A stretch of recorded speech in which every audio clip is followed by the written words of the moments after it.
Striker Scorpion 82 is now sponsored by Warhammer Combat Cards, a card battle game featuring your favourite Citadel miniatures from the 40k universe. Build your army decks, dominate opponents in player versus player action, collect and upgrade cards to fit your strategy, improve their power and unlock unique traits. Choose from all 40k factions, take part in campaigns based on iconic 40k battles, rise to the top of the leaderboard and win glory. Free to download and play, link is in the video description below or on the channel homepage, and by using the unique link it helps support the channel. Thanks and enjoy the game.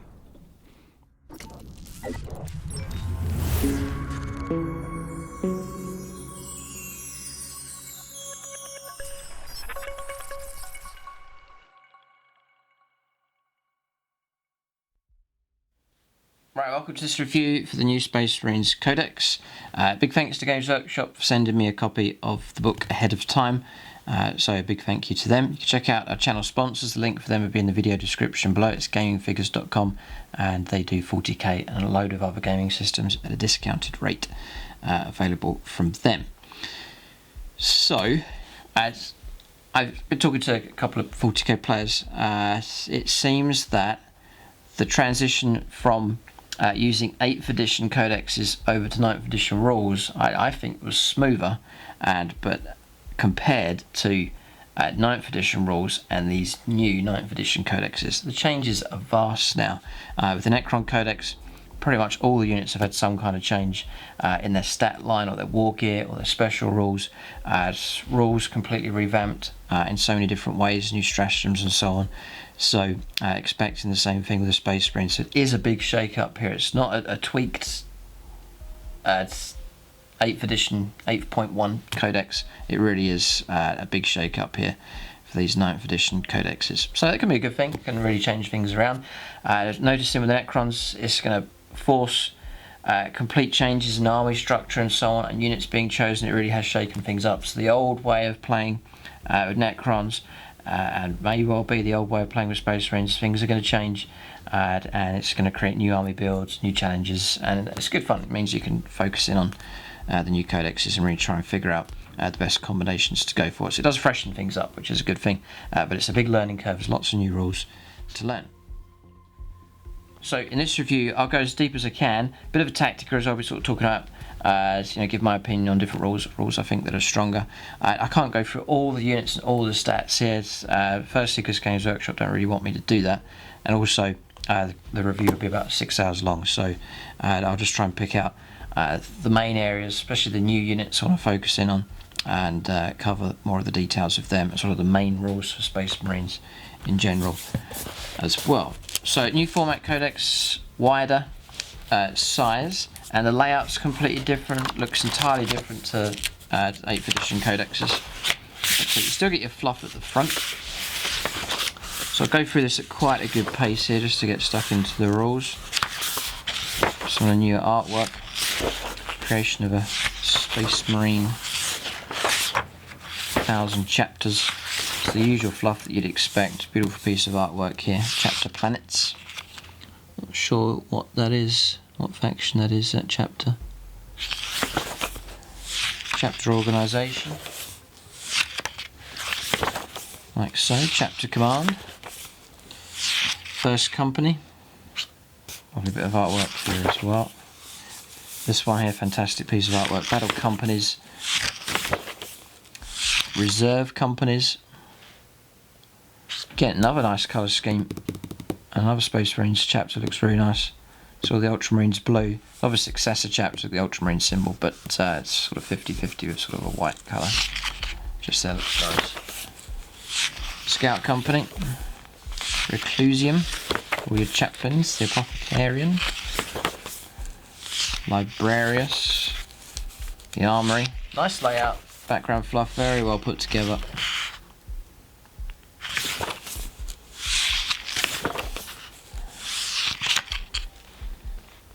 Yeah, colour scheme says you got 4th, 5th, 6th. This is the Black Templars, or similar chapter, and then colour scheme here for Firelords. Always on the lookout for new colour schemes and different ways to paint your Marines. Firelords look quite good. Actually quite straightforward to do actually. It's an Imperial Fist symbol and then flaming fire around it. That's quite doable. So Ultramarines obviously first, getting their coverage, and then I love pages like this inside Codex where you get some inspiration for different colour schemes, just something different from the standard Space Marine chapters that are out there. Always had a soft spot for the Howling Griffins, going all the way back to some of the battle reports years ago in the White Dwarf magazines. There's one guy had Howling Griffins and it was a beautiful army. Some other great ones. Praetors of Orpheus look quite good. Then on to the Imperial Fists. Blood Angels, bit of coverage on them, just 2 pages. White Scars, Dark Angels, Raven Guard, Warzone Demnos, some more colour schemes here. Space Wolves talked about in here also, the Salamanders, the Iron Hands, Death Watch talked about. It seems quite fair coverage for all of these. I've always loved that colour scheme. Necropolis Hawks, really nice. That one just there. The Raptors always like that sort of green army kind of colour scheme. Look at all these pages. This is really good. Mantis Warriors, Stormlords look nice. Dragon Spears, look quite good. Something different. Unknown Foundings, and of course you could make up your own chapter. There's the Red Scorpions. Myself and Tom KOYO collect those. Still really like that colour scheme, and it comes up really well painted. There's the Blood Ravens, more famous perhaps from some of the computer games. So we've got, this is 80 odd pages already. This is your miniature showcase now. There's Imperial Fists fighting away and the Raven Guard.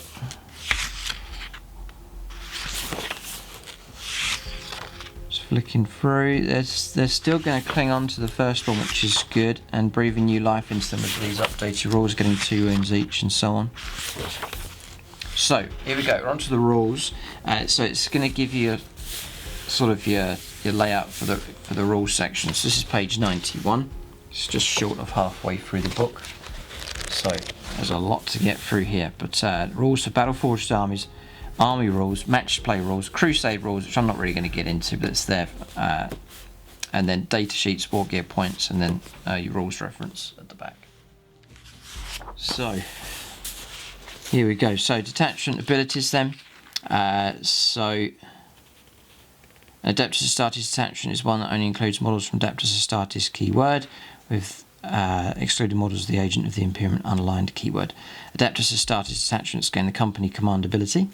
Just here, Adeptus Astartes units of Adeptus Astartes detachments gain the chapter Tactics ability, and then troops units in Adeptus Astartes detachments gain the objective secured, which is you prioritising holding objectives for those. So company command, you can include a maximum of 1 captain model and 2 lieutenant models in each detachment in your army, so it's just a bit of spam prevention with that. And then your chapter Tactics, so all Adeptus Astartes units other than Servitor and Beast units with this ability and all models in them gain a chapter Tactics, so long as every unit in the detachment is from the same chapter, so you've got to match them up to make sure you get that rules bonus. The tactic gain depends on which chapter they're from, as shown in the following pages. So they've put all of these in here. So we'll go through these. There might be a few minor changes here, but they pretty much should remain as what they were previously. So Dark Angels, Grim Resolve. Each time model this tactic makes an attack, unless that model's unit has moved this turn, excluding piling and consolidation moves, add 1 to the attack's hit roll. Pretty good. And then each time a combat attrition test is taken for unit of this tactic, it is automatically passed. So excellent for morale. White Scars, although morale's not really usually an issue for Space Marines. White Scars Lightning Assault, units of this tactic are eligible to declare a charge in a turn in which they advanced or fell back, so brilliant. Models of this tactic do not suffer the penalty incurred to their hit rolls for firing assault weapons in the same turn the unit advanced. Those 2 rules really combine nicely together. You're advancing, no minus to shooting, and then you're able to charge as well, so excellent rules for the White Scars. Which you haven't never seen on the channel actually. Maybe one day we'll see them. Space Wolves, Hunters Unleashed. Each time model this tactic makes a melee attack. If that model's unit made a charge move, was charged, or performed heroic intervention this turn, add 1 to that attack's hit roll. So that's as it was. Then units of this tactic are eligible to perform heroic interventions as if they were characters. So that's across the board now. Well, interesting. And then Imperial Fists. Each time a model with this tactic makes a ranged attack, that target does not receive the benefits of light cover. So just a slight adjustment there, clarification now for the new rules for 9th edition. And then each time a model with this tactic makes an attack with a bolt weapon, unmodified, hit roll of 6 scores an additional hit, which is the same as before. So brilliant. Crimson Fist, no matter the odds. Each time a model with this tactic makes a ranged attack against a unit that contained at least 5 more models than the attacker's unit then it was selected to shoot, add 1 to the hit roll. For the purposes of this tactic, vehicle models count as 5 models. Each time model this tactic makes an attack with a bolt weapon, unmodified hit roll of 6 scores and additional hits, similar to Imperial Fist because they're a similar chapter. Black Templars, Righteous Zeal. You can reroll advanced rolls and charge rolls made of units of this tactic, that's okay, and then each time a model of this tactic would lose a wound as a result of a mortal wound. It's a 5+, feel no pain. Then Blood Angels should be the +1 to wound rolls, add 1 to advance and charge rolls made of units of this tactic, so especially useful for your deep striking units, an 8-inch charge required instead of a 9, which is very, very helpful. And then each time a model of this tactic makes a melee attack, if it's a charge, was charged, performed heroic intervention, it's +1 to the wound rolls, as before. Flesh Tearers, they get, if that model's unit made a charge move, was charged, performed heroic intervention, it's +1 to the tax wound roll. And then unmodified wound roll of 6, improve the arm penetration characteristic of that attack by 1. This is cumulative with the bonuses from the assault doctrine, so just making it a bit tastier in close combat, which makes sense for Flesh Tearers. Iron Hands, the flesh is weak. Each time model of this tactic would lose a wound, roll 1d6, so it's a 6+, feel no pain. Models of this tactic whose characteristic can change as they suffer damage are considered to have double the number of wounds remaining for the purposes of determining which characteristics they're using, so that's very helpful. And then the Ultramarines, add 1 to the leadership characteristic of models with this tactic. It's not that great. And then units of this tactic are eligible to shoot in a turn in which they fell back. That's really helpful. But if they do, until the end of the turn, it's -1 to hit rolls for ranged attacks. Then Salamanders. Love to see more of them on the channel. Forged in battle. Each time a unit of this tactic is selected to shoot or fight, you can reroll 1 wound roll, resolving that unit's attacks. And each time an attack is made with an armor penetration characteristic of -1 is allocated to model this tactic. That attack has an armor penetration characteristic of 0 instead, so ignoring the AP -1s. Raven Guard, Shadow Masters. Each time a ranged attack is made against a unit of this tactic, if the attacker is more than 18 inches away, then the unit of this tactic is treated as having the benefits of light cover, so +1 to armor save. That's going to mean a whole load of 2+ armor saves across the board at long range, which is excellent. And then each time a ranged attack is made against an infantry unit of this tactic that is not entirely on or within a terrain feature, if the attacker is more than 12 inches away, the unit of this tactic is treated as having the benefit of dense cover against that attack. And then the Death Watch are in here. Each time model of this tactic makes a melee attack against Tyranids, Eldari, Orc, Necrons or Tau, so Xenos scum, reroll a hit roll of 1. After both sides have finished deploying their armies, select 1 battlefield roll to the end of the battle. Each time model of this tactic makes an attack against an enemy unit with the battlefield roll, reroll wound rolls of 1. So that's the rules. To pick the best, that's very hard to say. It depends on the style of play for your army, but you've got this variety in within Space Marines now to go gunline, mid-table, melee-based, close-range fight. All sorts of options available, and you can pick which chapter you want to use. And then the chapter tactics reflects the fluff of that. So this is a great idea. All really good. So you've got Successor chapter tactics. So if your chosen chapter does not have an associated chapter tactic on the previous pages, you must instead create their chapter tactic by selecting rules listed here. Unless otherwise stated, you can pick 2 from this list. You can create your own chapter and you can get your own. You're not going to miss out on any rules. You can then select your own special rules as well. So Red Scorpions, for example, unless told otherwise, you know, some other announcement, some other publication, you can pick some from here. Or I believe you could just run them as Imperial Fists, for example, something like that. So we'll cover these rules just to give you an idea of what's available. Bolter Fusillades. Each time model of this tactic makes a ranged attack with a bolt weapon. Reroll hit rolls of 1. So okay, Born Heroes. Remember you're picking 2 of these. Born Heroes. Each time model of this tactic makes a melee attack. If that model's unit made a charge move, it's +1 to the attack's hit roll. Duelists. Each time model of this tactic makes a melee attack against infantry or biker units and a modified hit roll of 6 automatically wounds the target. And then you cannot select this tactic if you already have selected the Whirlwind of Rage tactic. Fearsome Aspect. Units of this tactic have the following ability: Fearsome Aspect Aura. While an enemy unit is within 3 inches of this unit, it's -1 to leadership. Yes, okay, and then Hungry for Battle. Add 1 to advanced rolls and charge rolls made of units of this tactic. That one's very useful. Very, very helpful. Indomitable. Each time a combat attrition test is taken for a unit of this tactic, it's automatically passed. Some of the rules are repeating from those previously, but it's letting you go for a combination that may not be back here with the others. Inheritors of the Primarch. You cannot select this successor tactic if you have selected any other successor tactic, and if you select this tactic, you cannot select a second. Select one of the following chapters and use the chapter tactic for that. Oh, right, yep, picking those. So, yeah, it does let you go. Red Scorpions, you can pick from here. Inheritors of the Primarch, play it that way. Knowledge is power. Each time a psychic test or deny the witch test is taken for your psychic unit with this tactic, reroll any or all of the dice results of 1. Long range marksman. Add 3 inches to the range characteristic of rapid fire and heavy weapons, excluding flame weapons. See page 195. Models this tactic are equipped with. Master Artisans. Each time a unit of this tactic is selected to shoot or fight, you can reroll 1 hit roll and resolve that unit's attacks.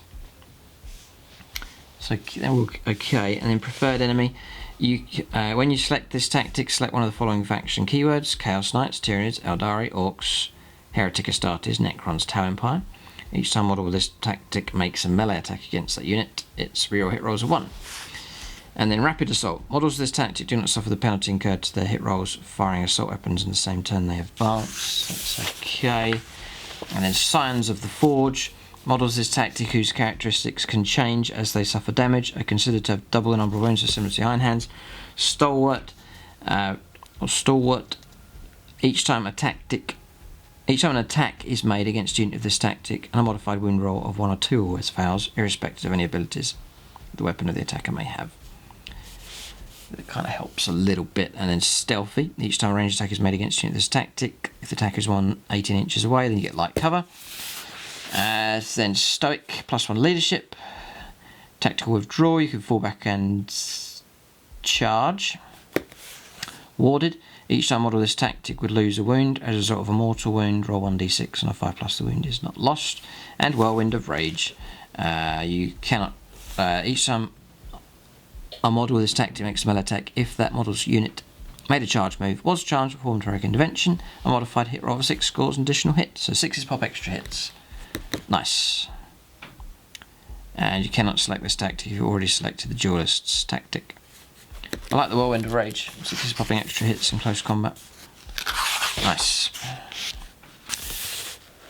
Right, so what we're also seeing a lot of is rules that have been scattered around different books, such as Psychic Awakening, have all been pulled into the Codex. It's a chance for Games Workshop to pull everything together into one publication and adjust the rules accordingly and so on. So we're seeing this here. Faith and Fury book, I think it was, where you got all the rules for like Chapter Masters, Master of the Forge and so on. It's all in your Codex now, which is excellent. What's changed now is you are paying actual points for these now, not command points as before. Before it was playing a stratagem or command points to try and get these powers, but now you're actually paying actual points. You're going to have to pay, out of a 2,000 point list, you're going to have to pay points from that for these upgrades. So I'll call these out. I'll call out the points values first of all. So if you're going to go for the captain to a chapter master, it's +2 power level and then 40 points. So quite expensive. Chaplain to Master of Sanctity, the power level for the rest of these is just +1. So Master of Sanctity is 25 points, Tech Marine to Master of the Forge is 20. Librarian to Chief Librarian is 25. Apothecary to Chief Apothecary is 15. Ancient to Chapter Ancient is 20. And then the Company Champion to Chapter Champion is 15 points. So that's your costs. We'll look at the abilities now. So Chapter Master. Chapter Master, in your command phase, select one friendly core, chapter core unit or chapter character unit within 6 inches of this model until the start of your next command phase. Each time model that unit makes an attack, you can reroll the hit roll. Eek, it's just down to a unit. Select a friendly unit, and it's got to be a character or a core unit. So that's like your intercessors and regular Space Marines. Oof, so that's taken a hit. Chapter Master is excluded from the company command rule. This means the detachment can include both one Chapter Master unit and one other Captain unit. Right, so you can go for that. So you can have 2 of them running, no problem.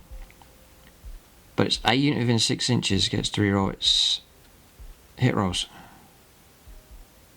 Yeah, it's a serious knock. Limitation on units and a number of units as well. And it's going to cost you 40 points for it. Okay. It's interesting the way this works, and then you do, by paying those points, you don't pay anything further. You also actually get access to then your relics and warlord traits and so on. You can give a Chapter Master model the Angel of Artifice relic instead of giving him a Chapter relic. In addition, you can give the Master of Codex warlord trait instead of giving him another warlord trait. So it opens up these ones as well. So, Master of the Codex warlord trait, at the start of your command phase, if this warlord is on the battlefield, roll 1d6 and a 4+, you gain a command point. And that is really good. That is fantastic. You automatically get a CP and a 4+, you're getting another one. That's great. That is really good. And then Angel Artifice relic. The bearer has a save characteristic of 2+, and you +1 to the bearer's wounds and toughness characteristics. Another excellent one. So, bit of a knock there with your limitation on units and the cost of it. But Warlord trait and relic are excellent. Master of Sanctity then. So Master of Sanctity, this model knows one additional litany from the Litanies of Battle. In your command phase, if this model is on the battlefield, you can recite one additional litany it knows that has not already been recited by a friendly model that turn. So just extra stuff we can do. And then relics and warlord traits. So, Wise Orator warlord trait. Each time this warlord recites a litany, add 1 to the roll to see if it's inspiring. So 2, so I guess each time this warlord is selected to use the commanding oratory stratagem, that stratagem costs 1 command point. Sounds okay. And then the Emperor's Judgment relic. Each time an attack is made against the bearer, your opponent cannot reroll the hit roll, cannot reroll the wound roll, and cannot reroll the damage roll. That's really good.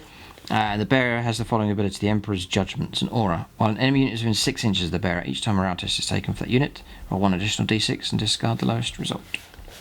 You can easily forget that in the middle of a game, but a good way to protect him with the Emperor's Judgment. Relic. Next, Master of the Forge. So the special rule then you get for that is each time model repairs a model using its Blessing of the Omnissiah ability, the model gains 3 lost wounds to d3, so really reliable. So that is really good. I guess worth the points, 20 points. Yeah, I think it's worth it. Then the relics. Then Warden of the Ancients. While a chapter Dreadnought is within 6 inches of this warlord, add 1 to its strength and attacks characteristic. Nice, and it's just a 6 inches, so you can have multiple Dreadnoughts nearby. +1 strength and attacks. Yeah, great. Okay, interesting. And then Mortis Machina. It's a relic. Model equipped with an Omnissiah Power Axe only. This relic replaces Power Axe has the following ability: +3 strength, AP -2, and straight 3 damage. Each time an attack is made with this weapon against a vehicle unit, if the saving throw is failed, the target suffers a mortal wound in addition to any normal damage. So that's an excellent relic. Okay, so I have my eye on these. I like the idea of some of these for my Red Scorpions and the Imperial Fists. So Chief Librarian. So this model knows additional psychic power from the chosen discipline and can attempt to deny 1 additional psychic power in your opponent's psychic phase. So that is really good. Relics and Warlord traits then. Psychic Mastery. Add 1 to psychic test taken for this Warlord. That's very, very useful. And increase the range of the bearer's psychic code ability to 24. That's the Neural Shroud. Maybe it might be useful. Chief Apothecary. At the end of movement phase, this model can use its Combat Restoratives ability twice instead of once. So yeah, I think it's pretty much as it was before. And then the Selfless Healer Warlord trait. Each time this Warlord uses its Combat Restoratives ability, the model being healed regains 3 wounds instead of D3. That's excellent. And each time this Warlord is selected to return a destroyed model to a unit by using the Combat Revival Stratagem, it costs 0 command points. Wow, interesting. That's a really good Warlord trait. And then the Acquittal Relic. It's range 18, pistol 1, strength 5, -3 and 2 damage. Probably wouldn't bother with that. Each time an attack is made with this weapon against an infantry unit, that attack always wounds an unmodified wound of a 2+, and has a damage characteristic of 4. Tempting. Okay. Chapter Ancient. So, carrying the chapter banner, if you in your command phase, select 1 friendly chapter core units. Again, it's your infantry, like intercessors and tactical marines, within 6 inches of this model. And again, it's limiting it to just 1 unit. Until the start of your next command phase, each time a model in this unit to make a melee attack gets +1 to the hit roll. Is that it? Oh no. Eesh, right, okay, I probably wouldn't bother with that at all, unless these Warlord traits and relics are good. So Warlord trait is whilst a friendly core unit is within 6 inches of this Warlord, that unit has the objective secured. Rule, if a model in such unit already has this ability, that model counts as 1 additional model when determining control of an objective marker. Right, so that's useful enough. And then Pennant of the Fallen. Each time a friendly model is destroyed and makes attacks as a result of the bearer's started banner ability, the model can make 2 attacks with 1 of its melee weapons instead of 1. Yeah, it's okay, not so sure. That Chapter Ancient doesn't sound that great. Chapter Champion. Love to see this one. You can really make your own customised model, but is it worth it? So, a Chapter Champion gains the following abilities. A Skillful Parry. Each time a melee attack is made against this model, subtract 1 from the hit roll. That's okay. Exquisite Swordsman. Each time this model makes a melee attack against an enemy character unit, you can reroll the wound roll. Nice. Yep, and then Chapter Champion. This model has an attack characteristic of 5 and leadership of 9. So that all sounds really good. And then, see if we can make him even better with the Relic and Warlord trait. So, Martial Exemplar. It's an aura. While a friendly core or chapter character unit is within 6 inches of the Warlord, you can reroll charge rolls made for that unit. Yes, you can stick him in the middle of your units and reroll charges. It's okay. And then Blade of Triumph is a relic. It is a mastercrafted power sword only.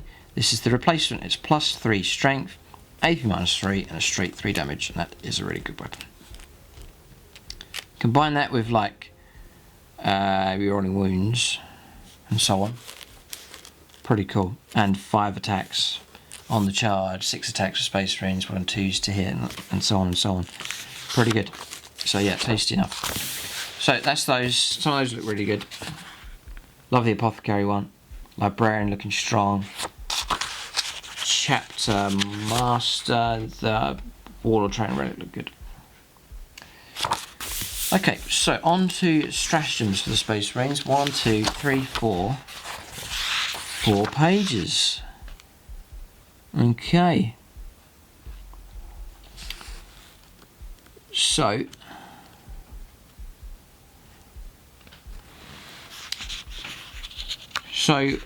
the question I've had, if you know the answer to this one, these are the only stratagems that Space Marines can use, is the question, or can they still continue to use stratagems from some of the older books, such as Psychic Awakening, and so on. Obviously the old Codex is now redundant. It must be. And you're going to use these. But stratagems from anywhere else, are they available, is the question. But anyway, we'll go through these then. There's going to be some changes, some new ones, different combinations going on, so I think it's worth covering, going through all of these. But Necrons have 4 pages. And what seems fair is that Space Marines have 4 as well. It's not like 6 pages, 7 pages of loads of extra stuff. they've kept it to 4 pages as well. So I think this is what we can expect perhaps for all of the factions, is capped at 4 pages at least, perhaps less for some of the smaller codexes. Alright, so here we go. Death to the Traitors, 1 command point. Use Stratagem in the fight phase. Death to the starter's unit for your army selected to fight. Until the end of the phase, each time model the unit makes a melee attack against a heretic starter's unit, you can reroll the hit roll. So, yeah, useful, nice, cheap. Honour the chapter. Ooh, 2 command points. Use Stratagem at the end of the fight phase. Select one Assault Intercessor squad unit from your army that's within engagement range of enemy units, so it can fight again. Ah! Oh no, you're going to have to buy new models. That's Assault Intercessor squad only for Honour the Chapter. There times things have changed. God. Fury of the First, 1 command point. Use a stratagem in your shooting phase. Adept as a starter's unit for your army selected to shoot, or in the fight phase, adept as a starter's unit for your army selected to fight. At the end of that phase, each time a Terminator model from that unit makes an attack, it's +1 to the hit roll. So that's as it was. Useful for if you've got power fists and so on. Transhuman Physiology. 1 or 2 command points. Use a stratagem in any phase when a Primaris unit from your army is selected as the target of an attack. At the end of that phase, each time an attack is made against that unit, a modified roll of a 1, 2 or 3, the attack fails, irrespective of any abilities that the weapon has. If it's 5 or fewer models, it's 1 command point, otherwise it's 2. Fair enough. Rapid fire. Use a stratagem at the end of your shooting phase. Select one Intercessor squad or Veteran Intercessor squad from your army. That unit can shoot again. Nice. Yep. Gene Wrought Might. Use a stratagem in the fight phase when a Primaris unit from your army is selected to fight. At the end of that phase, each time model that in that unit makes a melee attack and unmodified hit roll of a 6 automatically wounds the target. Okay, Unyielding in the face of the foe, 1 command point. Use a stratagem in any phase when an MKX Gravis or Mark 10 Gravis unit from your army is selected as the target of an attack. To the end of that phase, each time an attack is made with a damage characteristic of 1, is allocated to model on that unit. Add 1 to any armor saving throw made against the attack. That's an interesting one. Then only in death does duty end. Use a stratagem in the fight phase. Adept as a starter's character model from your army has not already been selected to fight. This phase is destroyed. Do not remove that model from play. It can fight after the attacking model's unit has finished making attacks. After resolving the destroyed model's attacks, it is then removed. So let's just get this right here. Use stratagem in the fight phase and adept as a starter's character model from your army that has not already been selected to fight. This phase is destroyed. Do not remove that model from play. It can fight after attacking the model's units. After the attacking model's unit has finished making its attacks. Right, so I think this has changed. So where before your character fights and then he dies, then you play a stratagem and he fights again, that stops now.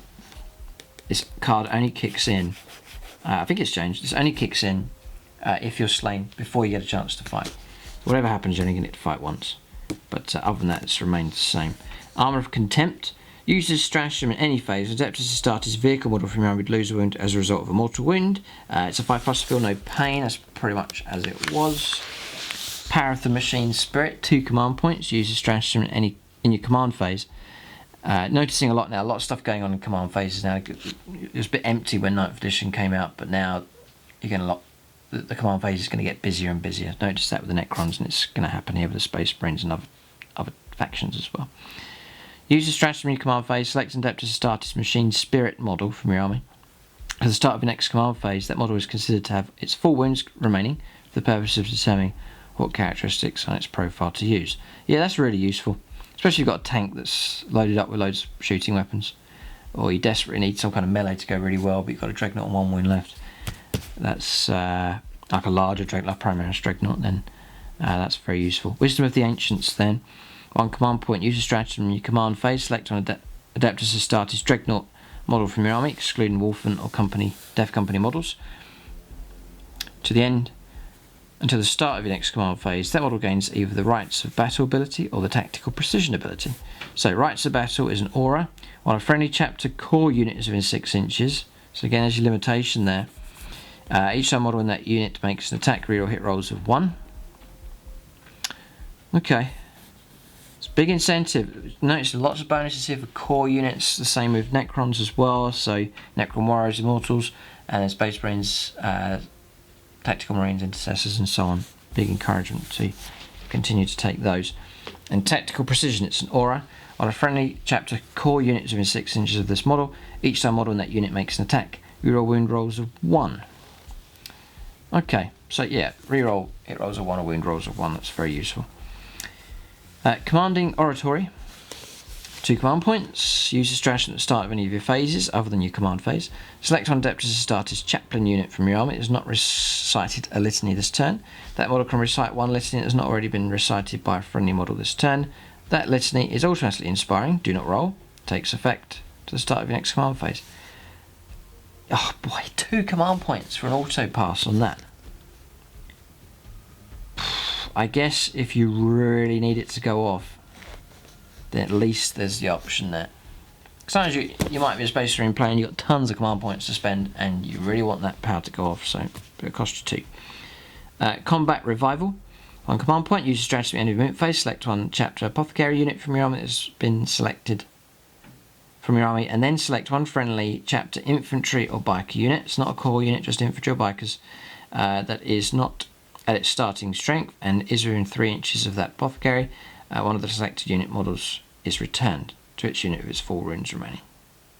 This is auto restore. Very useful. Yeah, that's good. Okay. So some good ones here for Space Marines. Some really have changed, but there's some others that are really good. Relic of the Chapter. Use this stratagem before the battle when you're mustering your army. If your Warlord has the Adeptus Astartes keyword, select one Adeptus Astartes character model from your army and give them a chapter relic, so on and so on. Hero of the Chapter. Use this stratagem before the battle when you're mustering your army. If your Warlord has the Adeptus Astartes keyword, select one Adeptus Astartes character model from your army and determine one Warlord trait, an extra Warlord trait. Hit and run warfare. Use this stratagem in your movement phase when Adeptus Astartes biker, land speeder or storm speeder unit from your army falls back. The unit is still eligible to shoot this turn even though it fell back. Right, so that is useful. Very useful if you need it. Hammer of Wrath.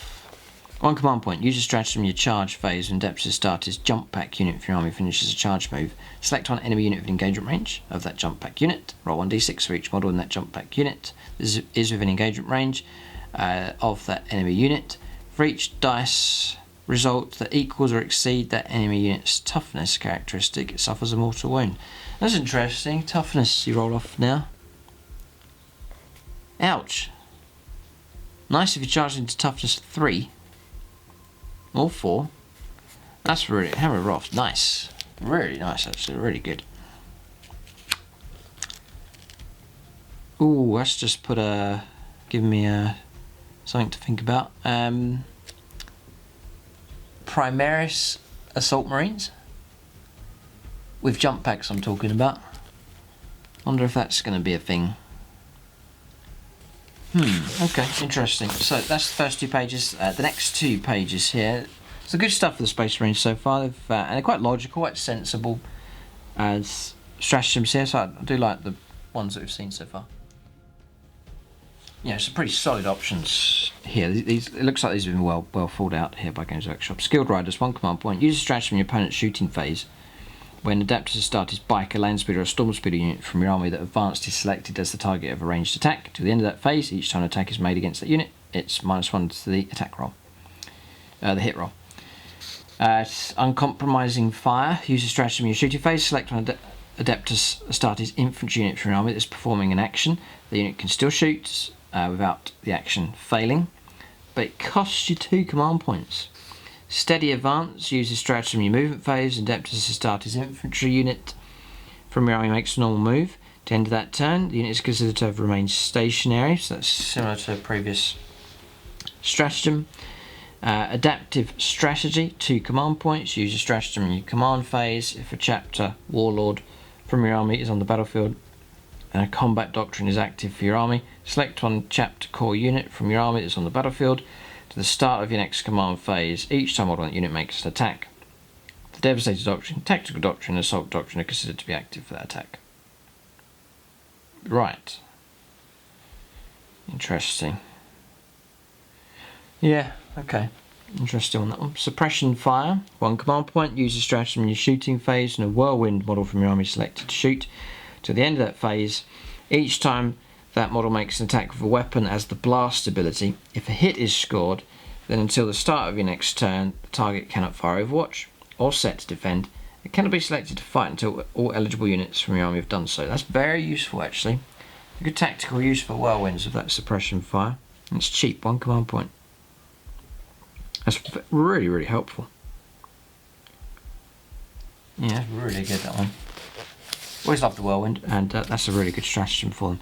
Terror troops next. This is one that's for Reavers. It does cost you 2 command points though, but it's...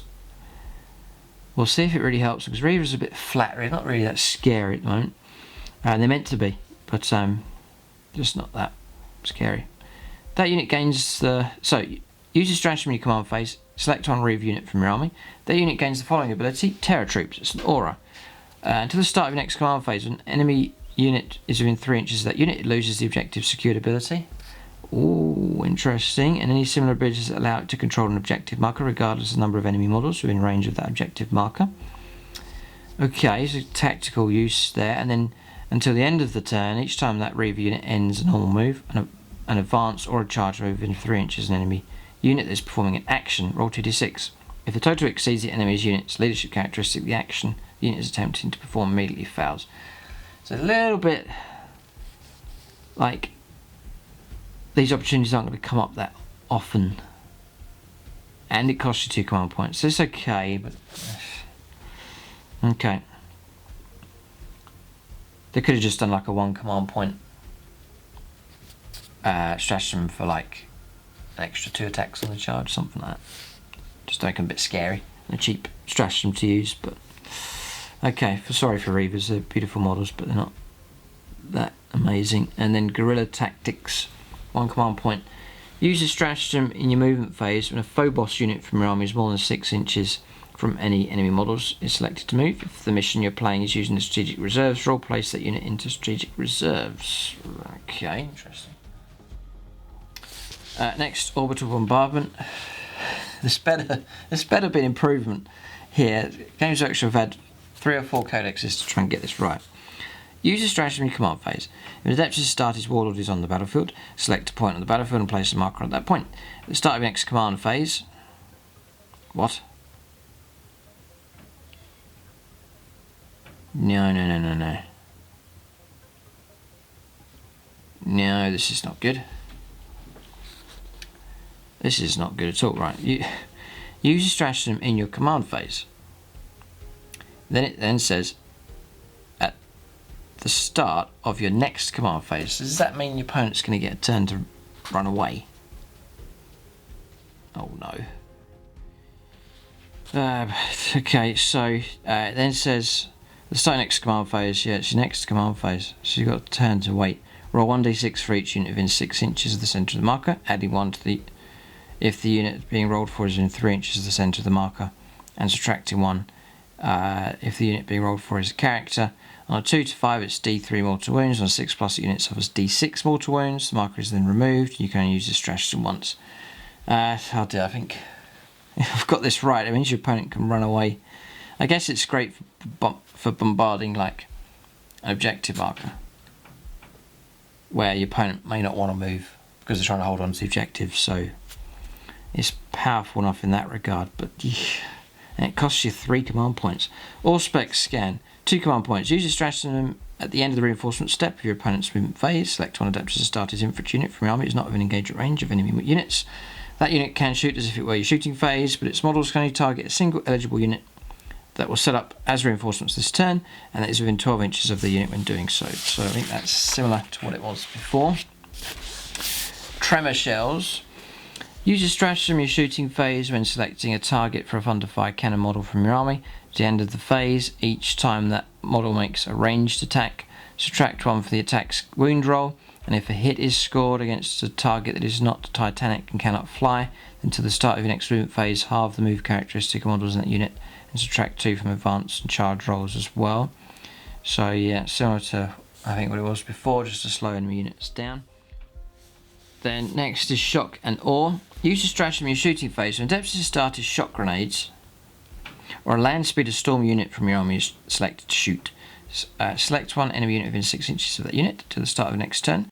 The selected target cannot fire Overwatch or set to defend. That's very useful. And then each time a model in the selected unit makes an attack, subtract 1 for the attack's hit roll. So, yeah, that's pretty good. Yes, pretty good. Interesting. It's useful for softening up or prepping an enemy unit to be charged by other stuff. Assault launchers. Use one command point. Use a stratagem at the start of your charge phase. Select one Adeptus Astartes assault launchers unit from your army and one enemy unit, excluding vehicle or monster units within 9 inches of that unit. That enemy unit can either brace or duck for cover. If the unit braces, it suffers D3 mortal wounds. If it ducks for cover until the end of the turn, subtract 1 from the attack's characteristic of models in that unit, and the unit cannot fire Overwatch or set to defend. Okay. Melter bombs. One command point, use a stratagem in the fight phase and Adeptus Astartes melter bomb unit from your army selected to fight. Select one model in that unit. That model can only make one attack this phase. It must target an enemy vehicle. If a hit is scored, it's 2d3 mortal wounds. And the attack sequence ends. Yeah, a fair bit of damage you could cause with that. Grav Pulse, one command point. Use this stratagem in either your movement phase. When Adeptus Astartes repulsor field unit from your army falls back. Until the end of the turn, that unit is still eligible to shoot even though it fell back.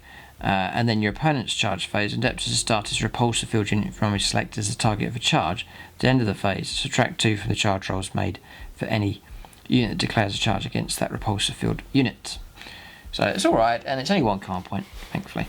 Hellfire shells, so that's your D3 mortal wounds. If a hit is scored against a monster, it's 3 wounds instead of D3, that's really good.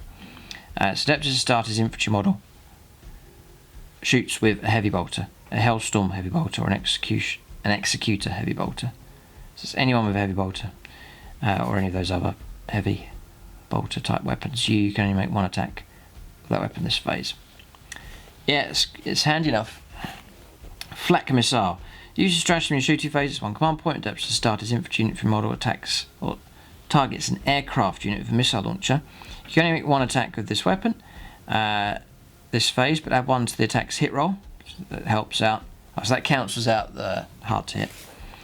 And then if a hit is scored, again it's 2d3 mortal wounds. It's not bad. Smoke screen.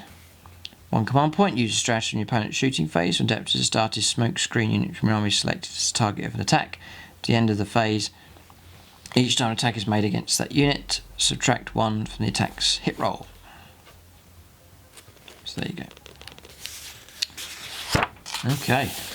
So stratagems, not too bad, a good spread. Who knows? There's bound to be more in the future. Because it's limited, not every unit's getting a stratagem, so that may well be introduced at some later point. Plus, there's going to be, remember, stratagems for all of your Codex supplements on top of that as well. But they haven't gone too crazy. 4 pages, same as the Necrons get, so not too bad. Okay, so Warlord traits to go through here. Space Marines, Warlord traits, Fear Made Manifest. It's an aura. While an enemy unit is within 6 inches of this Warlord, subtract 1 from their leadership, and each time a combat attrition test is taken for that unit, subtract 1 from that combat attrition test. So it doesn't seem that great, but maybe better if you can stack it with other abilities to make it more potent. The Imperium Sword, number 2. You can reroll charge rolls for the Warlord, and each time the Warlord fights, if it made a charge move, performed a intervention this turn. Then, until that fight phase is resolved, add 1 to its strength and attack's characteristics. Okay, Iron Resolve, +1 to the wounds characteristic of the Warlord, and each time this Warlord would lose a wound, it's a 6+ feel no pain. Champion of Humanity, each time the Warlord fights, if it is within engagement range of any enemy character units, then until the fight phase is resolved, add 1 to the Warlord's attacks characteristic. Then each time this Warlord makes a melee attack against a character unit, add 1 to that attack's hit roll and wound roll. Okay, and then the Storm of Fire. Alright, while a friendly chapter core unit, again that limitation on core units, is within 6 inches of this Warlord, each time model that is in a unit makes a ranged attack and a modified wound roll of a 6, improve the iron penetration characteristic of that attack by 1. And the Rites of War, while a chapter core or chapter character unit is within 6 inches of this Warlord, that unit has the objective secured ability. So those are all okay. Maybe the stronger traits that I've seen are in these ones from chapter commands. I'd see those as ones to choose.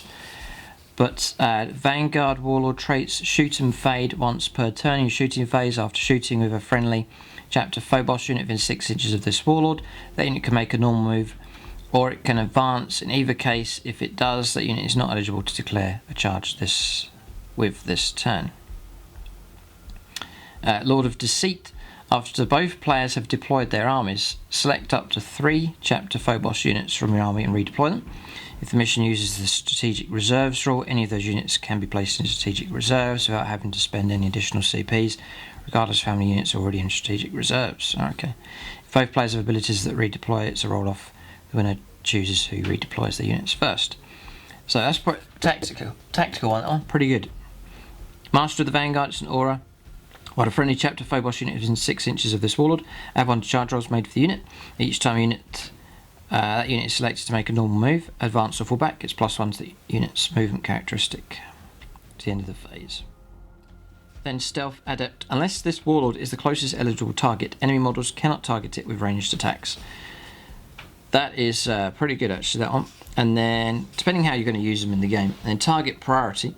In your command phase, you can select 1 friendly chapter Phobos unit within 6 inches of this Warlord to the start of your next command phase. Each time model that unit makes a ranged attack, it's +1 to the hit roll. And then Master Marksman: add 1 to damage characteristic of ranged weapons this Warlord is equipped with, excluding grenades and excluding relics, sadly. Okay. So chapter Warlord traits here. This is for all your main chapters. So Dark Angels, first of all, brilliant strategist. In your command phase, you can select 1 friendly Dark Angels. You're still needing, so you see you've got rules, little bits of rules for these chapters. Because I'm wondering if the supplements are not really going to be standalone. I don't think so. No, you're going to have your unique units for those supplements, and then for your main stuff, tactical squads, rhinos, and so on, you're going to have to get this book. So whatever chapter you're going to go for out of all of these, it looks like you're still going to need the main book plus your supplement as well. Which is fair enough. I like the idea of the supplements. Brilliant strategist: in your command phase, you can select 1 friendly Dark Angels unit within 6 inches of this Warlord until the start of your next command phase. If the Tactical Doctrine is active for your army, then each time model in this unit makes an attack, the Devastator Doctrine is considered to be active for that attack. Instead, if the Assault Doctrine is active for your army, then each time model in that attack makes an attack, the Tactical Doctrine is considered to be active for the attack instead. So it's a switch around there. Available: White Scars, Deadly Hunter. After this Warlord makes a charge move, you can select 1 enemy unit within 1 inch, and it's 2+, it's a mortal wound. Okay. Yes, okay. And then Space Wolves, Beast Slayer. Whilst this Warlord is within engagement range of any enemy monster or vehicle units, add 1 to the attack's characteristics. You almost wonder why put these chapter rules in here. But I guess it tides the armies over in the meantime whilst they wait for the supplements. I guess at least they get something. Each time this Warlord makes an attack against a monster or vehicle unit, add 1 to the attack's hit roll and add 1 to the attack's wound roll. Nice. Imperial Fists, Architect of War, it's an aura. While a friendly Imperial Fist core unit that is receiving the benefits of cover is within 6 inches of this Warlord, each time an attack of an arm penetration characteristic of AP -1, it's AP -0 instead, so just ignoring AP -1. Crimson Fists, refuse to die. The first time this Warlord is destroyed, you can choose to roll 1d6 at the end of the phase instead of using any rules that are triggered when a model is destroyed. For example, only Indeftus, Duty End, Stratagem. If you do, then roll a 4+. Set this Warlord up on the battlefield as close as possible to where they were destroyed, and more than 1 inch away from enemy models, with D3 wounds remaining. So yeah, Resurrection, that's great. And then Black Templar's Oathkeeper. This Warlord is eligible to form a heroic intervention if it's within 6 inches horizontally and 5 inches vertically of any enemy unit. Each time this Warlord makes a heroic intervention move, you can move up to 6 inches instead of 3, and all other rules for heroic interventions still apply. Blood Angel, Speed of the Primarch. After At the start of the fight phase, if this warlord is within engagement range of any enemy units, it can fight first that phase. Flesh Tearer's Merciless Butcher. Each time this warlord fights, if there are 5 or more enemy models within 3 inches of it, it makes D3 additional attacks. Great, that's nice. Then Iron Hands, Adept of the Omnissiah. At the end of movement phase, unless this warlord is a tech marine, it can repair one friendly Iron Hands vehicle within an inch of it. That vehicle model regains 1 lost wound. Each model can only be repaired once per turn. If the warlord is a tech marine, then each time it uses its Blessing of the Omnissiah ability, the model it is repairing regains D3 plus 1 instead of D3. Ultramarines, Adept of the Codex. While the warlord is on the battlefield, each time you spend a command point to use a stratagem, you can roll 1d6 on a 5 plus the command point is refunded. I believe that's exactly as it was. Salamanders, plus 2 to the strength characteristic of the warlord. And then Raven Guard, Echo of the Raven Spire. Once per battle at the end of the movement phase, this warlord can vanish into the gloom if it was more than 6 inches away from enemy models. If it does, remove it from the battlefield and set it up. And in the reinforcement step of your subsequent movement phase, set up this warlord anywhere on the battlefield. So it's a deep strike. Deathwatch, Vigilance Incarnate. In your command phase, you can select one friendly Deathwatch core unit within 6 inches of this warlord. Each time you do so, select on battlefield roll until the start of your next command phase. Each time model on that unit makes an attack against an enemy unit with that battlefield roll, reroll a wound roll of 1. I think it's pretty similar to what they had before, so not too many changes going on here for these. I've kept those mostly the same. So then your standard Space Marine relics next. So we'll get stuck into these relics. Armor Indomitus, you get an extra wound for Armor Indomitus now. You get a 2+ armor save, and then once per battle, before making a saving throw for the bearer, it can activate the force field. If it does, until the end of the phase, it's a 3+ invuln save. That's a really good relic, that one. The Shield Eternal. The bearer has replaces the Storm Shield Relic Shield or Combat Shield. It's a 4+ invuln, +1 to armor saving throws. Each time the bearer loses a wound, it's a 5+ feel no pain. Another great relic.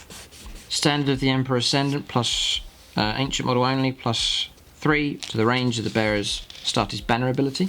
Each time a morale test is taken for a friendly chapter core unit within the range of the Astartes banner ability, you reroll the test.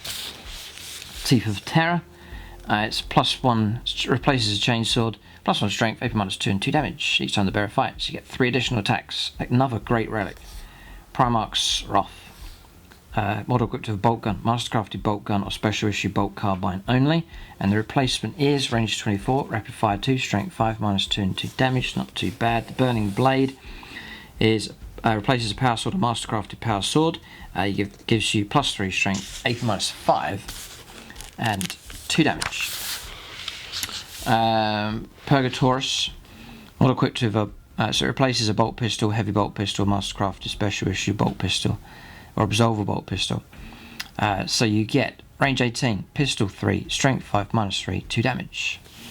And then a reliquary of Gathal Lamor, Primaris model only. The bearer has the following ability. It's an aura. On an enemy psychic unit is within 18 inches of the bearer, subtract 1 from psychic test taken for that unit, and each time a psychic test is failed for that unit, roll 1d6, and a 4+, that unit suffers D3 mortal wounds. Yeah, probably won't bother with that one. And then the Bellicos bolt rifle.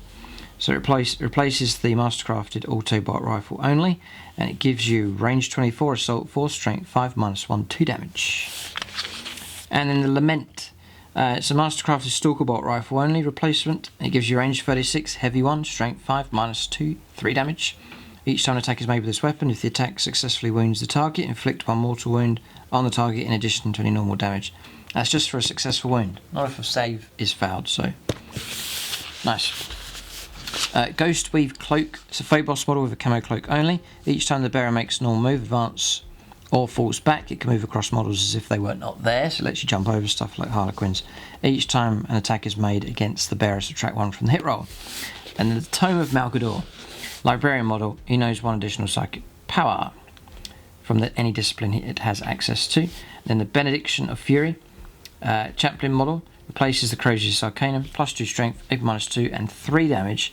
Each time an attack is made with this weapon, unmodified wound roll of 6 inflicts a mortal wound on the target in addition to any normal damage. I like the idea of these wounds coming through, the mortal wounds coming through on wound rolls, not failed saving throws. At least maybe some kind of damage you can get through even if a save throw is made.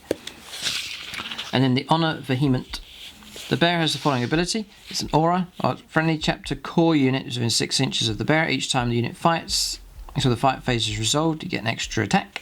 This is not cumulative with additional attack granted by shock assault ability. Yeah. Well then. Yes. Okay.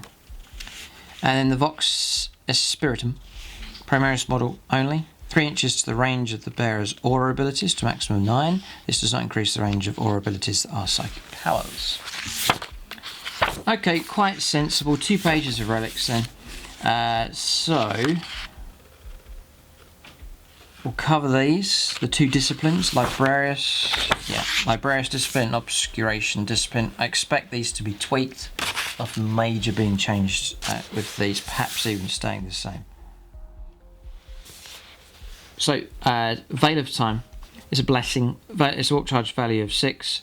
You select one chapter unit within 18 inches of the psychic. Until the start of your next psychic phase, you can reroll advanced rolls and charge rolls made for that unit, so it's very useful. To the start of your next psychic phase, if your unit starts the fight phase within engagement range of enemy units, it fights first as well. So fighting first, reroll advanced and charge. So it's pretty good power, that one. If you're really going for like a combat based army and so on, that's really good. Might of Heroes. It's a walk charge value of 6. These are quite easy to manifest, these ones. If it is manifested, select one friendly chapter core or chapter character model within 12. To the start of your next psychic phase, you get +1 strength, toughness, and attacks. If a unit has more than 1 toughness characteristic, use the lowest toughness characteristic in that unit and resolve any rolls. Yeah, it's a chapter unit. So it has improved, this one. Because it used to be a model, but you can select a core unit now and give them +1 strength, toughness, and attacks. Wow. God, Might of Heroes is great. Brilliant. Give that to your Blade Guard veteran squad, for example. Nice. Null Zone. So, walk charge value, it's an aura. Walk charge value of 7. To the start of your next psychic phase, while a unit is within 6 inches of the psychic, each time an attack is made against that unit, invuln saves cannot be made. And until the start of your next psychic phase, while an enemy psychic unit is within 6 inches of this psychic, halve the total of psychic tests taken for that unit. That's a 7. Psychic Scourge, Witchfire. It's a warp charge value of 6. 6. And 6. These are all quite... they've lowered the requirement for these now. 7s and 8s, a lot of powers used to be, but it's all of them 6s apart from Might of Heroes, which is a 7. Null Zone, which is a 7. Interesting. It seems like they've all dropped by... A lot of them have dropped by 1. So Psychic Scourge is it's a Witchfire. It's a warp charge value of 6. If manifested, select one enemy unit within 18 visible to the Psyker. Then roll 1d6 and add that Psyker's leadership characteristic to the result. Your opponent then rolls a d6 and add that unit's leadership characteristic to the result. If your total is higher than your opponent's, the selected unit suffers d3 mortal wounds. If it's equal to, it's a mortal wound. If it's less, nothing happens. Fury of the Ancients. It's a warp charge value of 6. If manifested, select one enemy model that is within 18 and visible to the Psyker. Draw a line of sight between any part of that Psyker's base and any part of the selected model's base, the selected model's unit, and every other enemy unit that line passes over suffers a mortal wound. She could snipe out a model from unit with that. That's an interesting one. No, you can't. No. The selected model's unit. No. So it's that model's unit, not that model, so that you can't snipe out models of it, I don't think. Psychic Fortress is a blessing on aura. Psychic Fortress has a warp charge value of 6 if manifested until the start of your next psychic phase while a friendly chapter unit is within 6 inches of the Psyker. You get a 5+ invuln save. Yeah, useful. Obscuration Discipline. Shrouding. It's a blessing. Shrouding has a warp charge value of 6. Let's have a look at these. 6, 6, 6, 6, 7, 5. Nice. So Shrouding has a warp charge value of 6. If manifested, select one friendly chapter Phobos unit within 18 of the cycle until the start of the next psychic phase, unless that unit is the closest eligible target. Enemy models cannot target that unit with ranged attacks. That's similar to what it was before. Very useful. Soul Sight. It's a warp charge value of 6. If manifested, select one friendly chapter Phobos unit within 18 inches of the psyker to the start of the next psychic phase. Each time a model in that unit makes a ranged attack, you can reroll the hit roll, and the target does not receive the benefits of cover against that attack. And then Mind Raid, which fire. Mind Raid is a warp charge value of 6. If manifested, select one enemy model within 18 inches of visible to the psyker. That model's unit suffers a mortal wound. If that model is a character, roll 3d6. If the result is equal to or greater than the model's leadership characteristic, you gain a command point. Then Hallucination. It's a warp charge value of 6. If manifested, select one enemy unit within 18 visible to the psyker until the start of the next psychic phase. Subtract one for the leadership characteristic. That's not great. And then to the start of the next psychic phase, each time model in that unit makes an attack, subtract one from the hit roll. And then Tenebrous Curse. It's a warp charge value of 7. You select an enemy unit that cannot fly and is within 18 inches and visible. The target suffers a mortal wound. Until the start of the next psychic phase, halve the unit's move characteristic and subtract 2 from advanced and charge rolls if you really need to slow them down.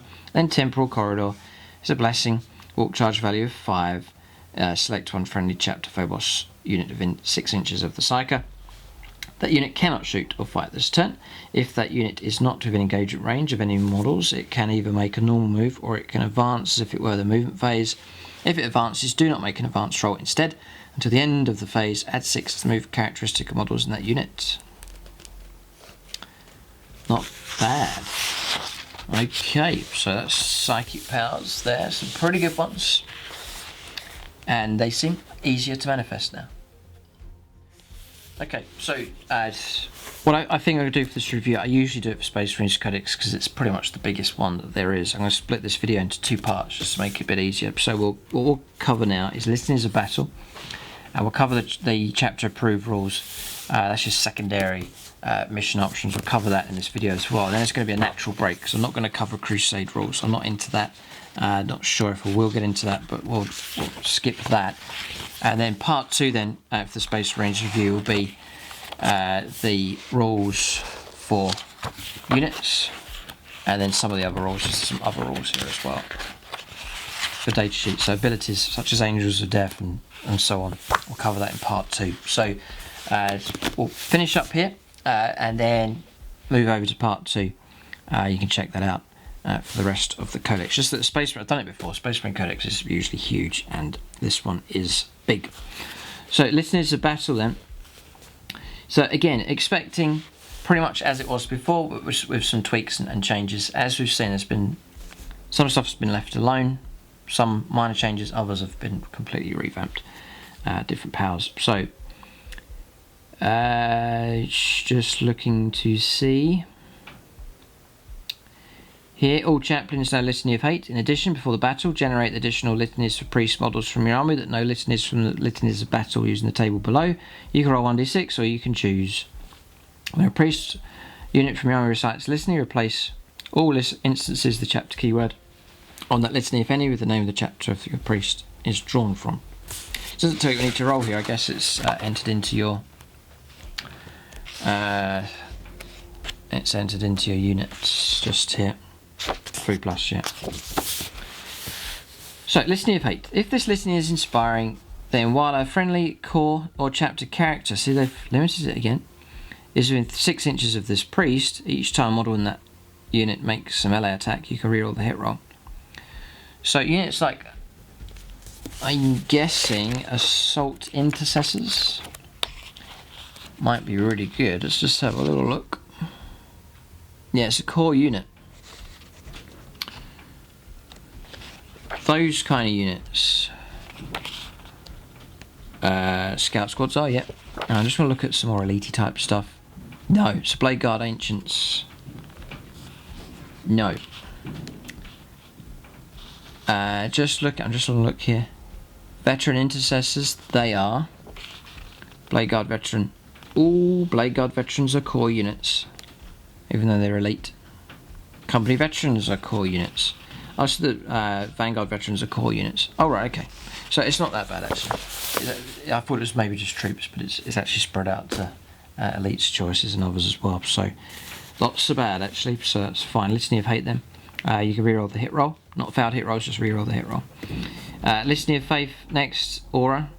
Ability, if this litany is inspiring, while a friendly chapter core or chapter character unit is within 6 inches of this priest, each time a model in that unit would lose a wound, it's a 5+ for no pain.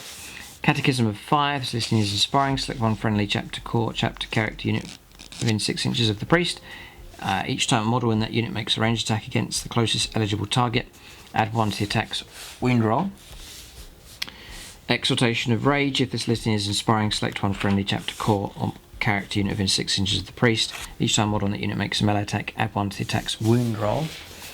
Mantra of Strength, if the litany is inspiring, add 1 to the priest's attacks and strength, and add 1 to damage characteristic of melee weapons the priest is equipped with. Nice.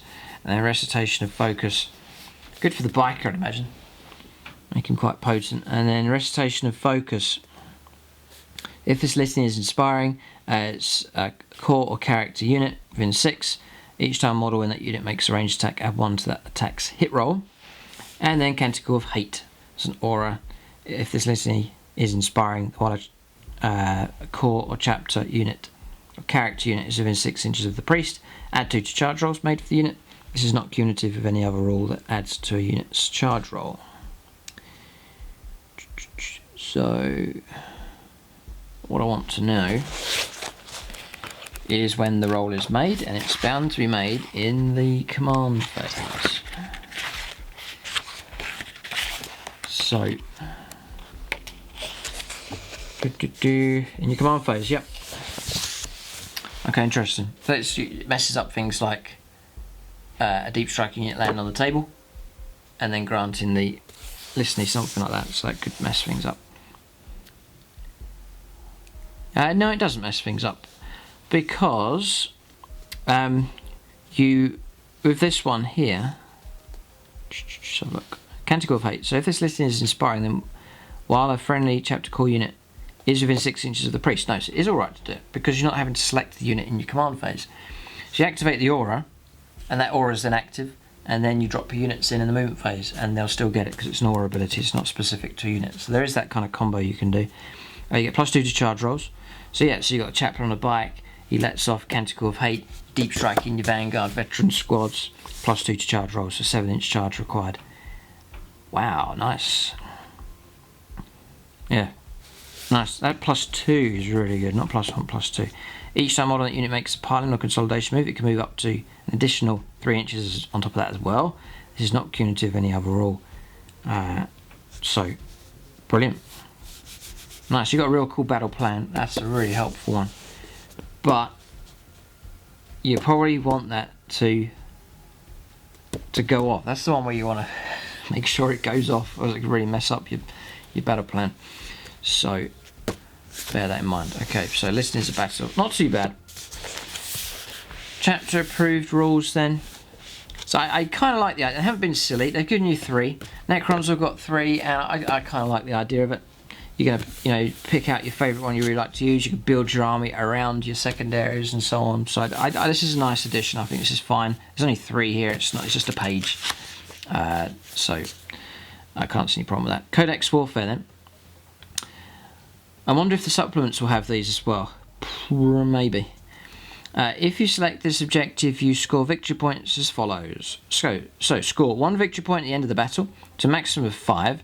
For each enemy unit that was destroyed as a result of an attack made with a heavy or grenade weapon by an adapted as a starter's unit from your army whilst the Devastator Doctrine was active. Oh, you've got to keep track of that, it's quite complicated. And score 1 victory point at the end of the battle to a maximum of 5 for each enemy unit that was destroyed as a result of a rapid fire and assault weapon by an adapted as a starter's unit from your army whilst the Tactical Doctrine was active.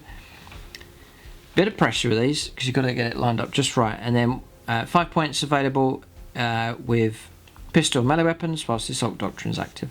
Okay. It's quite logical.